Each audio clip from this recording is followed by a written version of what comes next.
Salut, c'est Thomas du site gagné au parisportif.com. Ravi de te retrouver aujourd'hui pour une nouvelle vidéo dans laquelle on va voir un truc que tous les parieurs et surtout les débutants devraient faire pour savoir s'ils sont sur la bonne voie dans leur pari sportif. Alors, ce que je vais te montrer dans cette vidéo, c'est quelque chose dont peu de personnes parlent, en tout cas seulement les parieurs initiés en parlent, on n'en parle quasiment jamais pour les parieurs débutants. Et pourtant, c'est peut-être le truc le plus simple à mettre en place pour savoir si on est dans le vrai dans nos paris. Si on est dans le vrai, ça veut dire quoi? C'est-à-dire que, est-ce que les paris que tu fais sont bons? Et pour savoir si ton pari, si tu fais un bon pari, en gros, il faut que tu saches si tu as joué un value bet ou pas. Alors, il y a des personnes qui diront, on n'est pas obligé de jouer des value bet tout le temps, et on ne peut pas jouer des value bet tout le temps. Ok, mais dans l'esprit, si tu veux espérer être rentable au long terme, tu dois quand même en jouer un maximum. Donc, pour savoir si tu as joué une value ou pas sur un pari que tu viens de faire, et peu importe le bookmaker sur lequel tu joues, il suffit que tu compares la cote que tu as jouée toi, et que tu compares la cote de fermeture. Donc la cote de fermeture, c'est la cote au moment du match. À ce moment-là du match, quand le match va commencer, si tu veux, on aura toutes les informations, les compos, les météos, tout, on saura tout. Donc c'est là que la cote est censée être la mieux ajustée et représenter au mieux les probabilités de chaque équipe. Donc, si toi, tu as fait un pronostic avant ça, avec une certaine connaissance du foot, ou du tennis, ou du rugby, ou de ce que tu veux, tu as peut-être, ou tu penses avoir repéré un pari qui était intéressant, peut-être que tu penses avoir repéré une erreur du bookmaker, et le meilleur moyen de le vérifier, c'est de comparer la cote que tu as eue toi avec la cote de fermeture.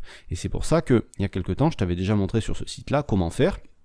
Par exemple, ce soir il y a le match Strasbourg-Marseille. Admettons qu'on veuille jouer la victoire de Strasbourg parce que à Marseille il y a quelques absents. Donc on va, admettons si je la joue maintenant pour faire simple, la cote je la joue à 3,90. Et si après le match je reviens voir, donc il faut que je vienne ici dans la partie résultats. Donc là il y aura le match, il y aura le même match, il y aura Strasbourg-Marseille. Et là je viendrai voir la cote de fermeture chez Pinacle.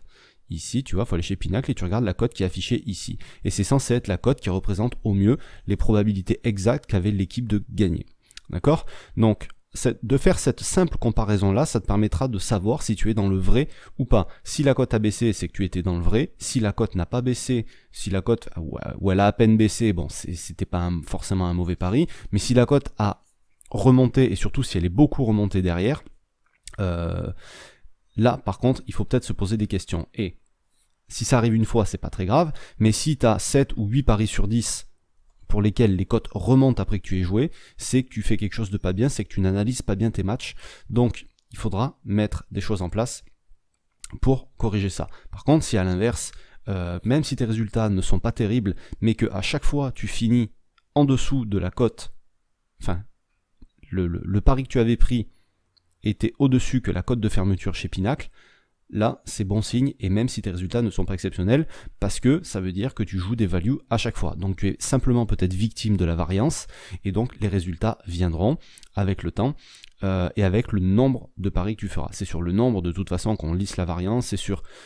De toute façon, il faut avoir une vision long terme dans les paris sportifs. Voilà. Et que tu paries sur Unibet, sur BetClick, sur TheBet, sur Winamax, sur ce que tu veux, compare avec celle-ci. Si tu es en dessous, c'est que au long terme, ça va être compliqué de gagner de l'argent. Voilà, vraiment utilise ce truc-là. C'est un truc très simple pour se jauger dans les paris sportifs.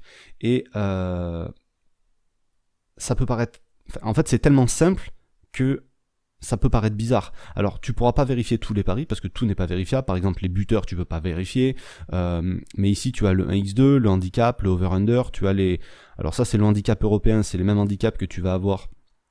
Il y a un mix des deux en fait, il y a des handicaps que tu as là, les handicaps plus 1, plus 2, etc. sur Argel, tu les auras ici, là les 1,5, 2,5, etc. tu les auras là, et tu as les deux équipes marquées ici, mi-temps fin de match, score exact, double chance, etc. Donc, double chance tu l'as aussi dans les handicaps, plus 0,5.